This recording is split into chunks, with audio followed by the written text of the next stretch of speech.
সাধারণ জনতার দাম আমার আল্লাহর কাছে বেশি হয়ে যাবে। ভাড়াটিয়া যদি আল্লাহকে বেশি ভয় করে, বাড়িওয়ালার চাইতে ভাড়াটিয়ার দাম আল্লাহর কাছে বেশি হয়ে যাবে। আবার যদি বাড়িওয়ালা ক্ষমতাওয়ালা ধনী মানুষটা আল্লাহকে বেশি ভয় করে, তখন তার দামটাও আল্লাহর কাছে বেশি হয়ে যাবে। আর আল্লাহকে ভয় করার প্রমাণ হলো আল্লাহর ভয়ে লোকটা অন্যায় কাজ করে না।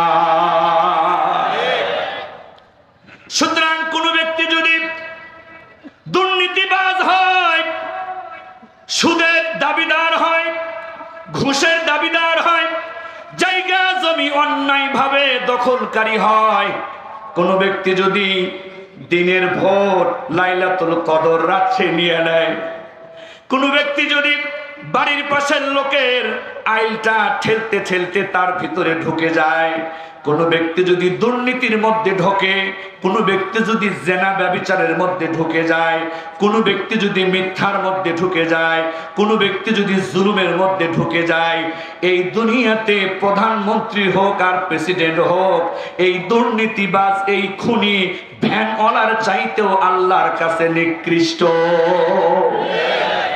বিগত 16 বছরে যারা ভোট ডাকাতি করে এমপি হয়েছিল, ভোট ডাকাতি করে যারা মন্ত্রী হয়েছিল, বিগত 16 বছরে শত শত কোটি টাকা যারা দুর্নীতি করেছে, বিদেশে পাচার করেছে, যারা মানুষকে খুন করেছে, যারা মানুষকে গুম করেছে, যারা মানুষের অধিকারকে হরণ করেছে, এমপির চেয়ারে থাকুক, মন্ত্রীর চেয়ারে থাকুক, প্রধানমন্ত্রীর চেয়ারে থাকুক, প্রেসিডেন্টের চেয়ারে থাকুক, সবগুলো ভ্যানওয়ালার চাইতেও নিকৃষ্ট, নিকৃষ্ট, নিকৃষ্ট।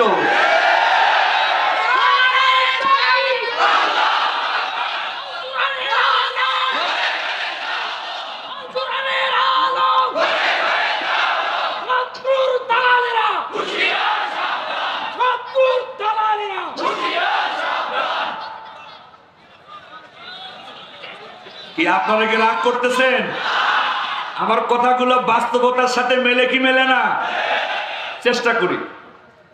তাহলে মানুষের পরিচয় দিলাম। মানুষ বংশ আলাদা হতে পারে, ভাষা আলাদা হতে পারে, দেশ আলাদা হতে পারে, কিন্তু এর কারণে মানুষ অহংকারী হতে পারবে না, হিংসুক হতে পারবে না। আল্লাহ রাব্বুল আলামিন এখন মানুষের করণীয় আলোচনা করেছেন কোরআনুল কারীমের ভিতরে। ছোট্ট একটি সূরা, সূরাতুল আসর, আল্লাহ রাব্বুল আলামিন এই সূরার ভিতরে মানুষের 4টি করণীয় আলোচনা করেছেন। ওয়াল আসরি ইন্নাল ইনসানা লাফি খুসর ইল্লাল্লাযীনা আমানু ওয়া আমিলুস সালিহাতি ওয়া তাওয়াসাউ বিল হাক্কি ওয়া তাওয়াসাউ বিস সাবর। আল্লাহু আকবার। আল্লাহ রাব্বুল আলামিন সর্বময় ক্ষমতার অধিকারী, উনি যেই কথাটা বলেন সেইটাই দামি। কিন্তু এই দামি মহাপরাক্রমশালী আল্লাহ তাআলা এই সূরাতে কসম করে কথা বলে তার কথার দামটা আরো বাড়িয়ে দিয়েছেন। আল্লাহ রাব্বুল আলামিন বলেন সময়ের কসম। সময় একটা দামি জিনিস, মূল্যবান জিনিস, যদিও আমি আপনি বুঝতে পারি না। আল্লাহ তাআলা সময়ের কসম করে বলেন নিশ্চয় দুনিয়ার মানুষগুলো ক্ষতির মধ্যে আছে, দুনিয়ার মানুষগুলো ক্ষতির মধ্যে আছে। তবে যাদের মধ্যে 4টা গুণ থাকবে, 4টা বৈশিষ্ট্য থাকবে, আল্লাহ রাব্বুল আলামিন ওই মানুষগুলোকে ক্ষতি থেকে হেফাজত করবেন। মারহাবা। কি সমস্যা? কি সাউন্ড শুনতে পাচ্ছেন না? সাউন্ড শোনা যায়? এর কথা বলেন না দয়া করে। শোনা যায় না? ও জায়গা নাই। আর জায়গা না থাকলে এখন জোর করে তো মাথার উপরে বসা যাবে না। এই জন্য একটু ধৈর্য ধারণ করেন। আগামীতে যেন আরো বড় প্যান্ডেলে মাহফিল করা যায়, আল্লাহ তৌফিক দিন, বলেন আমিন। 4টা গুণ যেই মানুষের মধ্যে থাকবে, খুব খেয়াল করেন। আল্লাহ তাআলা কিন্তু কসম করে বলেছেন হেলায় খেলায় নষ্ট করার কোনো সুযোগ নাই। কিছু বলবেন? বলেন বলেন বলেন।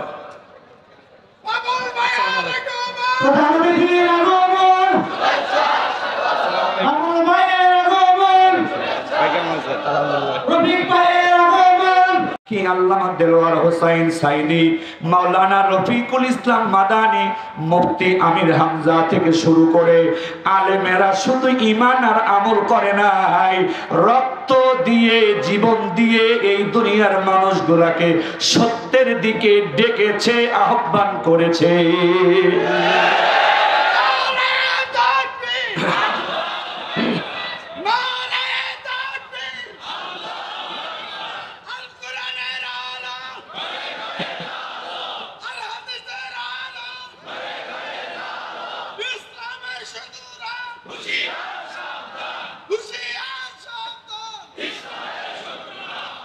মুসলমান ভাইরে আমার, এই আলেম ওলামা ঈমানের পরিচয় দিয়েছেন, নেক আমলের পরিচয় দিয়েছেন, সত্যের দিকে মানুষকে ডাকার যে গুণাবলী এই দায়িত্ব তারা পালন করেছেন।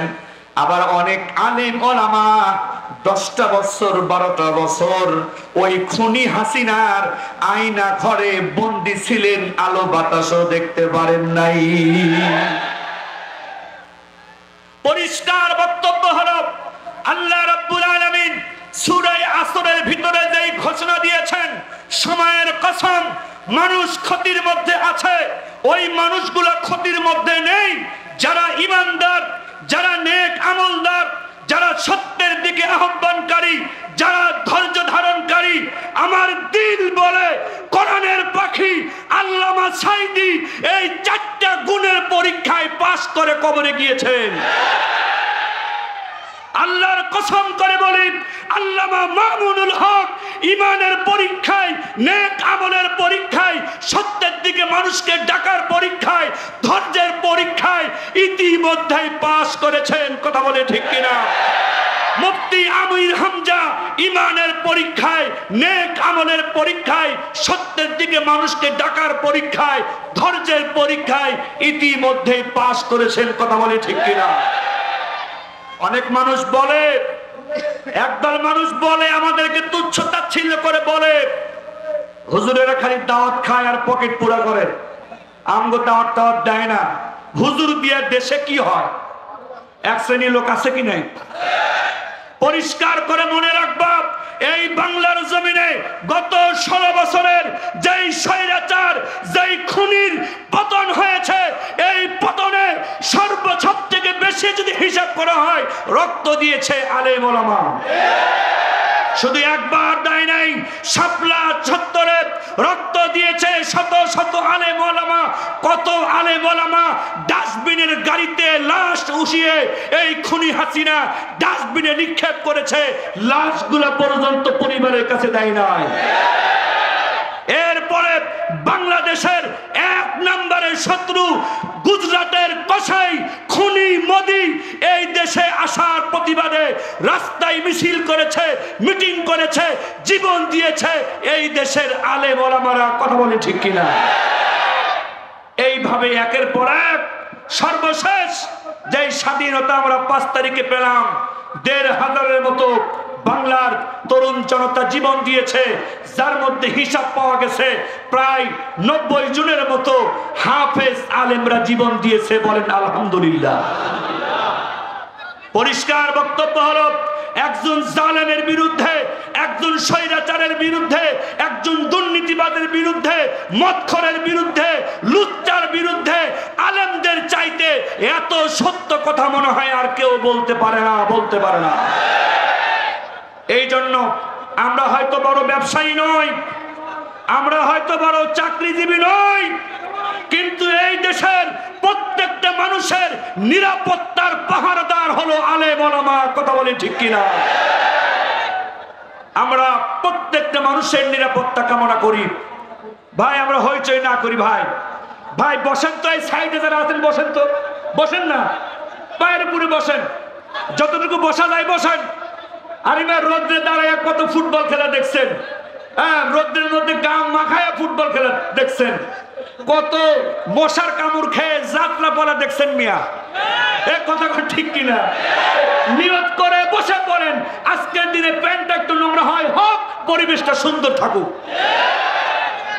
আল্লাহর রাস্তায় বসে যান, যারা সামনে আছেন বসে যান, প্যান্টটা আজকে নোংরা হয় হোক, লুঙ্গিটা নোংরা হয় হোক, আজকের এই নোংরা লুঙ্গি নোংরা প্যান্ট আল্লাহর দ্বীনের জন্য সাক্ষী হয়ে যাবে। কথা বলেন ঠিক কিনা? এখন আসেন, আলেম ওলামা কিভাবে মানুষের পাহারাদারি করে, ইসলাম কিভাবে মানুষের পাহারাদারির শিক্ষা দেয়। ভাই কাজ করেন সাউন্ড ছাড়া, ইশারার মাধ্যমে কাজ করেন। আজকের এই মহাসমুদ্রকে আল্লাহ কবুল করেন বলে আমিন। আজকের এই কোরআনের বাগানকে আল্লাহ কবুল করেন বলে আমিন। এখন আসেন, আমি মানুষের পরিচয় দিলাম, মানুষের করণীয় বর্ণনা করলাম। মানুষের করণীয় চারটি। 1 নাম্বার ইমানদার হতে হবে, 2 নাম্বার নেক আমলকারী হতে হবে, 3 নাম্বার সত্যের দিকে ডাকতে হবে, 4 নাম্বার ধৈর্যশীল হতে হবে। কথা বলেন ঠিক কিনা? এখন অনেক লোক মুসল্লি বা এলাকার মানুষ বা যারা যেভাবে আছে বলে, হুজুর অবস্থা ভালো না, সত্য কথা এখন বলা যাবে না, বয়ান দেওয়া যাবে না। আল্লাহ তাআলা বলছেন সর্বোত্তম জিহাদ, নবীজি বলেন সর্বোত্তম জিহাদ হলো জালেম বাদশার সামনে দাঁড়িয়ে সত্য কথা বলা।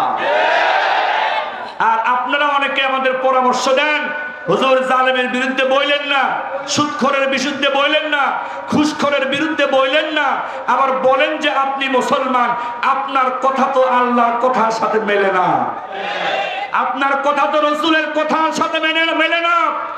একজন আলেমের কাছে সবথেকে বড় সরকার হলো আল্লাহ। একজন আলেমের সবথেকে বড় সরকারের নাম কি? আল্লাহ। দুনিয়ার সরকার যতই ভয় দেখাক, একজন আলেম জানে সত্য কথা যদি আজকে দুনিয়ায় না বলি, চিরস্থায়ী সরকার আল্লাহ কাল কিয়ামতে সত্য কথা গোপন করার কারণে জাহান্নামের কেচি দিয়ে আলেমের জিহ্বা কাটতে থাকবে। এজন্য আমরাও ভয়ে থাকি, তবে আমরা এমপির ভয়ে থাকি না, মন্ত্রীর ভয়ে থাকি না, মাতব্বরের ভয়ে থাকি না, আমরা ওই মহা সরকারের ভয়ে থাকি। ওই জন্যই জীবনের হুমকি নিয়ে সত্য কথা বলি, ওই জন্যই জীবনের হুমকি নিয়ে জেলে যাই, ওই জন্যই রক্ত দিই আর জীবন দিই ওই আল্লাহর সরকারের ভয়ে। মুসলমান ভাইরে আমার, মুসলমান হিসাবে আমার আপনার কি করণীয়, কি কাজ রয়েছে, আমি সেই বিষয়ে কথা বলছি। ভাই হইচই যদি বন্ধ না করেন বয়ান বন্ধ হয়ে যাবে। কোরআনের মাহফিলে এত হইচই হলে তো হবে না, কষ্ট হবে, কষ্ট মেনে নিয়ে চলতে হবে। কি করার আছে বলে? কিছুই তো করার নাই। আমরা তো আর একতলা মাহাত বানাতে পারবো না। যে অবস্থা আছে হইচই না করে ধৈর্যের সাথে একটু সময় দেন। আর আমাদের বর্তমান যুগের মর্দে মুজাহিদ রফিকুল ইসলাম মাদানী সাহেব তো আসতেছেন, তখন দাঁড়ায় দাঁড়ায় বেশি করে স্লোগান দিয়ে এখন একটু ধৈর্য ধারণ করেন ইনশাআল্লাহ। মুসলমান হিসাবে কি করণীয়? আল্লাহ রাব্বুল আলামিন বলেন মানুষের আলোচনা তো এই রকম, আর মুসলমানের আলোচনাটা কেমন হতে পারে? আমাদের প্রথম মুসলমান হিসাবে আল্লাহ তাআলা যাকে পরিচয় দিয়েছেন, মুসলিম জাতির পিতা কে?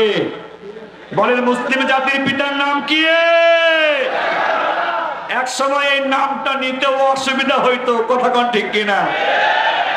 আল্লাহ রাব্বুল আলামিন বলেন মিল্লাতা আবিকুম ইব্রাহিম হুয়া সাম্মাকুমুল মুসলিমিন। মুসলমানদের জাতির পিতা আমার নবী, আমার খলিল, আমার বন্ধু ইব্রাহিম। হযরত ইব্রাহিম আলাইহিস সালাতু ওয়াস সালামকে আল্লাহ তাআলা প্রথম মুসলমান হিসেবে কোরআনে উল্লেখ করেছেন। আল্লাহ রাব্বুল আলামিন বলেন এই প্রথম মুসলমানের করণীয় কি?